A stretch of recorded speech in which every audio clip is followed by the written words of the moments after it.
Digital marketing నేర్చుకుని AI tools వాడుతూ డబ్బులు సంపాదించాలనుకుంటున్నారా? ఈ నెంబర్కి కాల్ చేయండి. Hi viewers, India's largest digital media network Suman టీవీకి స్వాగతం. ప్రస్తుతం మనతో ఉన్నారు motivational speaker and language trainer Vijaya Bangaru. అమ్మ నమస్తే. అమ్మ నమస్తే అండి. అమ్మ, ఇల్లాల గురించి, ముఖ్యంగా వంటింట్లో ఇల్లాల గురించి మాట్లాడుకుందాం. వంట చేసే ఇల్లాలు, వంటిల్లు రెండు ఎలా ఉండాలి అంటారు? వంట చేసే వాళ్ళు ఎవరైనా సరే ఇప్పుడు ఎలా ఉండాలంటే, మనము ఒక గుడికి వెళ్తామండి, ఎంత పవిత్రంగా వెళ్తాం కదా. స్నానం చేసి శుభ్రంగా ఉన్న దాంట్లో కొంచెం మంచి శుభ్రమైన బట్టలు వేసుకొని చాలా పవిత్రంగా ప్రశాంతంగా లోపలికి వెళ్తాం. అలాగే నేనైతే వంటిల్లు అలాగే ట్రీట్ చేయాలని చెప్తాను. మీరు ఎప్పుడైతే మంచి వైబ్రేషన్స్తో, మంచి మనసుతో, చాలా మంచి ప్రశాంతంగా ఉండి వంట చేస్తారో ఆ వంటలు చాలా బాగుంటాయండి. ఏదో అడిగారు కదా, చేశారు కదా అని విసిరేస్తే అవి బాగోవు. ఇంకొకటి ఏంటంటే, వీలైనంత వరకు పొద్దున్నే లేచినప్పుడు స్నానం చేయండి. ఒకవేళ వీలు కాకుంటే ఆ రాత్రి వేసుకున్న బట్టలు విప్పేసి వేరే వేసుకొని, అట్లీస్ట్ ఒక శుభ్రమైన నైటీనో ఒక చీరో ఏదో కట్టుకొని లోపలికి వెళ్ళి, మరి ముఖ్యంగా వంట చేసేటప్పుడు అంటే ఈ జుట్టు అనేది విరబోసుకోకూడదండి. ఎందుకు అంటే, ఫస్ట్ పాయింట్, ఆ వెంట్రుకలు ఒకవేళ గాలికి మన తినే పదార్థాల్లో పడతాయి. ఇంకొకటి, అది సేఫ్టీ కూడా కాదు. గబగబా మనం ఫైర్ దగ్గర ఉంటాం కాబట్టి అది సేఫ్టీ కూడా కాదు. అసలు జనరల్గా వంట చేసేటప్పుడు అంటే నేనైతే ఫస్ట్ అగ్నిదేవుడికి దండం పెట్టుకుంటాను స్టవ్ ఆన్ చేసేటప్పుడు. సో ఎందుకంటే ఆయనతోనే మనము ఆ అగ్ని అనేది మనకు సహకరిస్తే సేఫ్టీగా వంట చేస్తాము అనేది ఒక సెంటిమెంట్. సో నేను చేసేదే చెప్తున్నా, అందరు చేయాలని చెప్పట్లేదు. స్టవ్ రెగ్యులేటర్ ఆన్ చేసినప్పుడు నేను దండం పెట్టుకుంటాను అగ్నిదేవుడికి, అన్నపూర్ణ వెలిగించి ఆన్ చేసేటప్పుడు. అట్లాగే మొత్తం వంట అంతా అయిపోయింది, ఇంకా మళ్ళీ మనం వంటింట్లోకి రాము, స్టవ్తో పని లేదు అన్నప్పుడు ఆఫ్ చేసే ముందు కూడా దేవుడా మంచిగా చేసావు అనేసి థ్యాంక్స్ చెప్పి మళ్ళీ దండం పెట్టుకుంటాను. నేనైతే అలాగే చేస్తాను. సో అది అంటే అందరు చేయాలని నేను చెప్పట్లేదు. సో జనరల్గా మామూలుగా అయితే ఒక చిన్న అన్నపూర్ణాదేవి చిన్న ఫోటో స్టవ్ ఎదురుగుండా పెట్టుకుంటాం.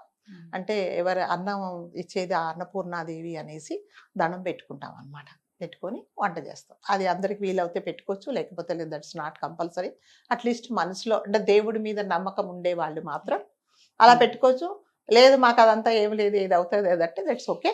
దాని గురించి నేను చెప్పట్లేదు. కాకపోతే మీరు అన్నట్టుగా నీట్గా ఉండడం అనేది చాలా ఇంపార్టెంట్. సో మనం నీట్గా వెళ్ళి వంట చేస్తే ఏదైనా సరే పదార్థాలు చాలా తినడానికి రుచిగా కూడా ఉంటాయి. సో వంట చేసిన వాళ్ళు జనరల్గా మీరు చాలా ఐటమ్స్ వండుతారు. మీ ఇంటికి గెస్ట్లు వచ్చి రాధగారు చాలా బాగా చేశారండి అంటే మీకు ఎంత తృప్తిగా ఉంటుంది. మీరు తినకున్నా కూడా కడుపు నిండిపోతుంది. సో అలా అని వాళ్ళు మెచ్చుకోవాలని కాదు. అంటే ఎప్పుడైనా సరే వంట చేసిన వాళ్ళకి ఎక్కడ తృప్తి అంటే, చాలా బాగా చేశారండి, ఎలా చేశారు అని అంటే మనకు చాలా తృప్తిగా ఉంటుంది, సంతోషంగా ఉంటుంది. అది మనం తినకున్నా కూడా పర్వాలేదు.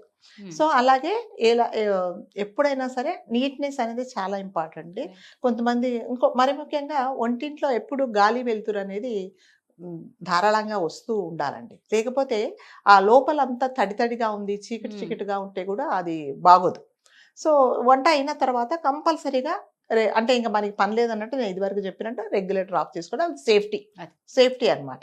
సో వంట చేసేటప్పుడు అదేంటంటే ఆయిల్ అవి పడతాయి కాబట్టి పోపులు వేసేటప్పుడు కాస్త సిమ్లో పెట్టుకొని వేసుకోవాలి. తర్వాత సాంబార్లు అది ఏదన్నా మనం కలుపుతాం కాబట్టి ఏదన్నా ఒక ప్లేట్ పెట్టుకొని ఆ గరిటెలన్నీ అందులో వేసుకుంటే స్టవ్ శుభ్రంగా స్టవ్ మీద పెట్టకుండా, కొంతమంది డైరెక్ట్ గా అది కలుపుతారు స్టవ్ మీద పెడతారు, ఇది కలుపుతారు స్టవ్ మీద పెడతారు. ఇంకా కొంతమంది ఏం చేస్తారు, పప్పులో పెట్టిన గరిటె తీసుకొచ్చి సాంబార్లో పెడతారు. సాంబార్లో పెట్టిన అవన్నీ అంటే పదార్థాలు పాడైపోతాయి. అందుకని అంతకంటే ఏం లేదు, పెట్టకూడదని కాదు. సో అలా ఉండి, లేదా అంటే ఏం చేయాలంటే ఒక గిన్నెలో నీళ్లు పోసుకొని ఆ గరిటెల్ని మీరు అందులో వేసుకున్నారనుకోండి, అంటే ఒట్టి ఆయిల్లో మనము గరిటె తిప్పే అది తప్ప మిగతా అందులో వేసుకుంటే కూడా మీకు గరిటెలు ఎండకుండా ఉంటాయి అవును, అన్నమాట. నిజమే. సో ఏదైనా సరే పదార్థాలు వాడిన తర్వాత ఏది ఉప్పు వాడితే ఉప్పు దాని మీద. ఇంకా కొంతమందికి చాలా అదేంటి చండాలమైన అలవాటు ఏంటంటే మూతలు పెట్టరు కరెక్ట్గా. ఆ మూతలు పెట్టకపోతే ఏమవుతుందంటే if it is like glass container మళ్ళీ కింద పడిపోతుంది. అది చాలా డేంజర్. కొంతమంది అసలు ఊరికి ఇలా పెడతారండి. సో నేనేం చెప్తానంటే మా మా అమ్మాయి కూడా చెప్తాను, ఎప్పుడైనా సరే కింద పట్టుకో బాటిల్ కానీ డబ్బా కానీ. సో ఒకవేళ బై మిస్టేక్ ఎవరైనా అది పైన పెట్టకుండా కూడా కింద పడి వేస్ట్ కాదు. ప్లస్ మన కాళ్ళ మీద పడడము ఇవన్నీ మళ్ళీ డిస్టర్బెన్స్ ఉంటుంది. అందుకని ఎప్పుడైనా సరే మనం ఏది వాడినా కూడా గట్టిగా టైట్గా పెట్టుకోవడం మంచిది. వాడడం అయిన తర్వాత ప్రతి ఒక్క దాంట్లో ఒక స్పూన్ అనేది వేసుకుంటాం అనుకోండి. కొంతమంది ఈ ఉప్పు తీసుకెళ్ళి వేస్తారు, మళ్ళీ అదే చేయి తీసుకెళ్ళి పసుపులో పెడతారు, ఆ పసుపు చేయి తీసుకెళ్ళి కారంలో పెడతారు, ఆ చేయి తీసుకెళ్ళి మళ్ళీ ఆ చేత్తోనే డబ్బాలో మూత వేస్తారు. అసలు ఏది పసుపు ఏది ఏదో తెలియదు. కొంతమంది ఇళ్ళలో మీరు చూసారనుకుంటే ఆ పసుపు అంతా ఉంటుంటది ఆ లిడ్ మీద. ఇది పసుపు, కనుక్కోవచ్చు. ఇది కారం, ఇది ఉప్పు, అలాగనమాట. సో నీట్నెస్ అనేది చాలా ఇంపార్టెంట్. వంటింట్లో ఎప్పుడైనా నీట్ గా ఉంటే చూసే వాళ్ళకి కూడా బాగుంటుంది అనమాట. ఇంకొకటి ఏంటంటే వీలైనంత వరకు అంటే మీ హెల్త్ బాగలేక డాక్టర్ గారు ఒకవేళ మీరు చెప్పులు వేసుకొని ఇంట్లో తిరగాలంటే తిరగండి. అవసరం లేనప్పుడు కూడా వంటింట్లో కూడా చెప్పులు వేసుకొని తిరుగుతారు. చెప్పులు వేసుకొని వంట అది ఎందుకో తెలియదు. ఇది వరకు ఏముందండి, ఇప్పుడు బాలింతలు అయితే చెప్పులు వేసుకొని తిరగాలని మీరు ఎవరినన్నా చూడండి ఆ చెప్పులు వేసుకొని తిరుగుతారు వంటిల్లంతా. సో అంటే అది హెల్త్ పరంగా ఒకవేళ నేను చెప్పినట్టుగా డాక్టర్ అడ్వైస్ చేస్తే compulsory you can wear it. Otherwise లేనప్పుడు ఎందుకు చెప్పండి ఆ వంట చేసుకునేటప్పుడు అంటే వేసుకోకూడదని నేను చెప్పటం లేదండి. వేసుకోకుండా ఉంటే అంటే వంట అనేది ఎప్పుడైనా ఒక పవిత్రంగా చేస్తామన్నమాట, అంతే. వేసుకోకూడదని ఏం రూల్ లేదు. మీకు హెల్త్ ప్రాబ్లమ్స్ ఉన్నప్పుడు కంపల్సరీగా వేసుకోవచ్చు, అదేం లేదు. టప్ప ఆ వంటింట్లోనే ఇంకా కొంతమందికి ఏంటంటే ఆ వంటగదిలోనే దేవుడిది కూడా ఉంటుంది అనమాట. సో దేవుడు అంటే మనము పవిత్రంగా చూస్తాం కాబట్టి అంటే నమ్మకం ఉండేవాళ్ళు మాత్రమే, దేవుడి మీద నమ్మకం ఉండేవాళ్ళు మాత్రమే హెల్త్ ప్రాబ్లమ్స్ లేకపోతే ఆ కనీసం ఒంటింటి వరకన్నా చెప్పులు వేసుకోకపోవడం అనేది నేను ఒక సజెషన్ ఇస్తున్నాను. అంత ఇది అందరూ ఫాలో అవ్వాలని చెప్పటం లేదు నేను. సో అదేంటంటే పవిత్రంగా చేస్తాం అనమాట. మనము ఒకవేళ ఏదన్నా పండగలు పబ్బలు అయితే కాస్త నైవేద్యాలు పెట్టుకుంటాం దేవుడికి, అవన్నీ పవిత్రంగానే ఉండాలి కదండి. మనం గుడికి ఎలా ఎంత పవిత్రంగా వెళ్తామో అలాగే వంట చేసే వాళ్ళు కూడా అంత పరమ పవిత్రంగా ఉంటే చేసే పదార్థాలకు రుచి వస్తుంది అనమాట.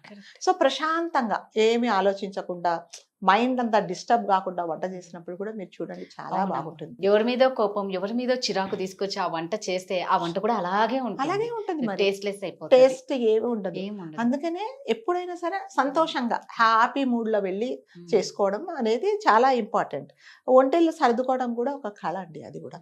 కొంతమంది ఏం చేస్తారంటే సరే అంతా తింటారా, తిన్న తర్వాత కొంచెమే ఉంటాయి పదార్థాలు, ఇంతే ఉంటాయి, ఒక 2 స్పూన్లు ఇంత పెద్దగానే తీసుకెళ్ళి ఫ్రిడ్జ్ లో పెడతారు. అది ఫ్రిడ్జో బట్టల బీరువానో తెలియదు మనకి. అది ఫ్రిడ్జ్ కు ఈ మధ్య కాలంలో బట్టలు పెట్టుకుంటే బీరువాలకు ఫ్రిడ్జ్లకు తేడా తెలియట్లేదు. పిండిలతో ఏమనంటే పురుగు పడతా అంత ఎందుకు కొనుక్కోవాలి, అంత కొనుక్కోవాల్సి ఇప్పుడు మనమేమి ఎక్కడో ఊరి బయట లేమండి. ఇప్పుడు కళ్ళు మూసుకొని కళ్ళు తెచ్చే లోపల బ్లింకెట్ అన్నట్టు చాలా వస్తున్నాయి. సో మనకి ఏది కావాలంటే అది ఆర్డర్ ఇచ్చుకుంటాం, వస్తాయి. అందుకని ఓ కిలోలు పెట్టేసుకొని అసలు కొంతమంది మీరు నమ్మారండి పచ్చళ్ళ జాడీలు కూడా పెట్టేస్తున్నారు, పెద్ద పెద్ద డబ్బాలు. అది డబల్ డోరు, ఇంకా 3 డోర్లు కూడా వస్తాయేమో మనకు తెలియదు కానీ డబల్ డోర్ ఫ్రిడ్జ్ లో ఎన్ని నింపేస్తారో, చింతపండు ఉప్పు తప్ప అన్ని పెట్టేస్తున్నారు. సో దానికి ఇంకా ప్లేస్ ఎక్కడ ఉంటుందండి? అసలైన కూరగాయలు పెట్టడానికి పాలు పళ్ళు పెట్టుకోవడానికి ప్లేస్ ఉండటం లేదు. సో అవి ఏం చేస్తారంటే కొంచెమే ఉంటుందండి, ఇంతే ఉంటుంది. ఇంతే ఉంటే ఏం చేయాలి, కనీసం ఏ పని మైకైనా ఇచ్చొచ్చు. సరే మీకు ఇవ్వబుద్ధి కావటం లేదంటే చిన్న కంటైనర్ లో పెట్టుకుంటే మీకు స్పేస్ కలిసి వస్తుంది. ఇంకా కొంతమంది ఏం చేస్తారంటే ఎప్పుడైనా కానీ వంటింట్లో ఏదైనా సరే గిన్నెలు అనేది మనం వండుకున్న గిన్నెలు అది ఎండకూడదండి. అది ఎండితే ఇల్లు కూడా అలాగే ఉంటుందని ఒక ఇది పెద్దవాళ్ళు అంటారు. అది పోనీ అది ఒకవేళ అందరూ అదంతా ఏమి కాదు ఏదో చాదస్తాలని అంటే, రెండో పాయింట్ అంటే ఎండిపోతే గిన్నెలు తోముకోవడం కష్టమవుతుంది. మనం తోముకున్న పని వాళ్ళు వచ్చినా కూడా తోముకోవడం కష్టమవుతుంది. సో మేమేం చేస్తామంటే ప్రతి ఒక్క దాంట్లో ఫుల్ నీళ్లు నింపుతాం. గిన్నెలు అయిపోగానే సింకులో వేసి శుభ్రంగా ఒక దాంట్లో ఒక వేస్తే కూడా రాగానే పనమ్మాయికి అయ్యి బాబా ఇన్ని గిన్నెలు అనకుండా మనం నీట్గా సర్దామనుకోండి సింకులో కొద్దిగా కనిపిస్తాయి గిన్నెలు. సో ప్రతి ఒక్క దాంట్లో నుండి మనం వాడుకున్న గిన్నెలలో నీళ్లు పోయడం అనేది చాలా ఇంపార్టెంట్. కొంతమంది ఇలా గిన్నెలు ఇలా ఎండిపోయి ఉంటుంది అనమాట. అసలు తినగానే ప్లేట్లో నీళ్లు పోసి కంపల్సరీగా పెట్టాలండి. ఎందులో అయినా సరే, అన్నం వండుకున్న గిన్నెల్లో కానీ, కుక్కర్లలో కానీ, ఎందులో కన్నా నీళ్లు పోసుకోండి. పొద్దున్న లేయగానే ఏం చేస్తారు, ఒకసారి ఈ నీళ్లు శుభ్రంగా తులిచేశారనుకోండి, సగం పోతుంది అనమాట. సో పనమ్మాయి వచ్చి మన మీద ఏంటమ్మా నీళ్లు పోయారు అసలు ఎండిపోయాయి అని చెప్తుంది. అది మనకు చెప్తే బాగుండు, మళ్ళీ పక్కింటికి వెళ్ళి చెప్తుంది అనమాట, అవును. వాళ్ళ ఇంట్లో గిన్నెలలో నీళ్లు పోయారు అని చెప్పేసి. సో అందుకని ఇవన్నీ కొంచెం మెయింటైన్ చేస్తే మంచిదండి.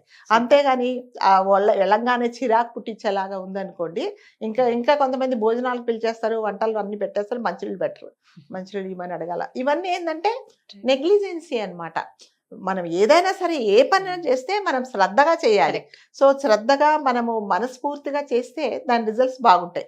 ఏదో వచ్చారు కదా చేశారు కదా అంటే ఇలాగే ఉంటాయి. సో ఒంటిల్లు అనేది ఎంత నీట్గా ఉంటే అంత మంచిది. సూపర్ అమ్మా, కరెక్ట్ గా చెప్పారు నిజంగా. Thank you. Thank you. Suman టీవీలో మీ పర్సనల్ అండ్ బిజినెస్ ప్రమోషన్స్ కోసం కింది నెంబర్కి కాంటాక్ట్ చేయండి.